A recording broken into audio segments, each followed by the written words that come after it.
பிக்லைன் ஒரு கீமோதெரபிக்கு பிக்லைன் எவ்வளோ நல்லது.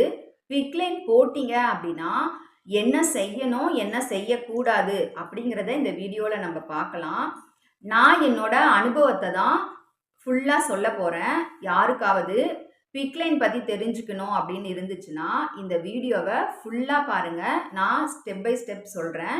என்ன செய்யணும், செய்யக்கூடாது, என்ன பெனிஃபிட், என்னோட அனுபவம், மத்தவங்களுடைய அனுபவத்தையும் நான் பார்த்த விஷயங்களையும் நான் உங்களோட ஷேர் பண்ணிக்கிறேன்.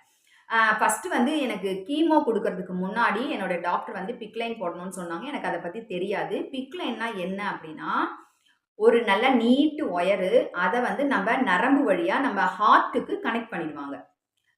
வெளிய இருந்து நமக்கு குடுக்குற கீமோ, மருந்து, ரத்தத்து வழியா என்னென்னலாம் நம்பளால மருந்து குடுக்கணுமோ நமக்கு, அது எல்லாமே அந்த பிக்லைன் வழியா நமக்கு ஹார்ட்டுக்கு டைரக்ட்டா போயிடும்.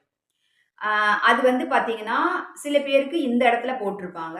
சில பேருக்கு இங்க போட்டிருப்பாங்க. ஆனா, எனக்கு பார்த்தீங்கன்னா, இந்த இடத்துல அந்த கை மடங்குற இடத்துல போட்டுட்டாங்க. ஸோ, என்னால கை வந்து மடக்க முடியாது. இப்படியே தான் வச்சிருந்தேன் நானு.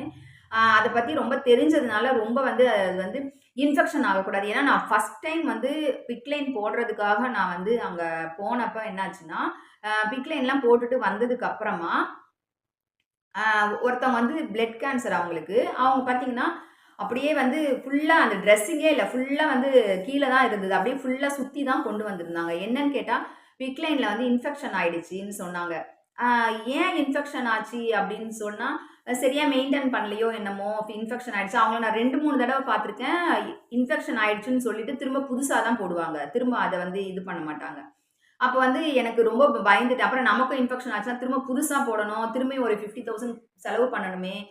அப்படின்னு சொல்லிட்டு நான் ரொம்ப ரொம்ப கேர்ஃபுல்லா இருக்கணும் அப்படின்றதுனால கைய கூட தூக்க முடியாது. கை கூட தூக்க மாட்டேன். ரொம்பவும் கையில வந்து ஒரு இந்த ஸ்மைலி பால் குடுத்துருப்பாங்க. அத வந்து இப்படி பிரஸ் பண்ண சொல்லிக்கிட்டே இருப்பாங்க. ஸோ, நமக்கு அந்த ரத்த ஓட்டம் வந்து நல்லா போய்க்கிட்டே இருக்கும்.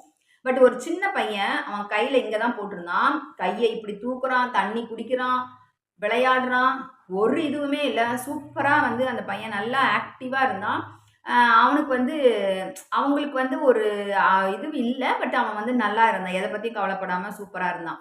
அதனால வந்து பிக்லைன் பத்தி நான் ரொம்ப பயந்தேன். ஆனா அப்படிலாம் எதுவுமே கிடையாது. ஏன்னா எனக்கு வந்து 5 நாளைக்கு ஒரு தடவ நான் வந்து ட்ரெஸ்ஸிங் பண்ணணும். அந்த ட்ரெஸ்ஸிங்னா என்னன்னு பார்த்தீங்கன்னா, இப்போ நம்ம அந்த ஒயர் வந்து நமக்கு வந்து இங்க கனெக்ட் பண்ணியிருப்பாங்க. இங்க இருந்து இப்படி வந்து ஹார்ட்ல வந்து அது வந்து ஹார்ட்ல போய் தான் அது வந்து முடியும். இங்க போடுற மருந்தெல்லாம் அங்க போயிடும். இப்படி இங்கேருந்து வர இந்த ஒயர் வந்து, இங்க வந்துட்டு இப்படி 2ஆ பிரிஞ்சிடும். இப்படி 2ஆ பிரிஞ்சு இங்க 1, இங்க 1 இருக்கும். இது 2த்துலயுமே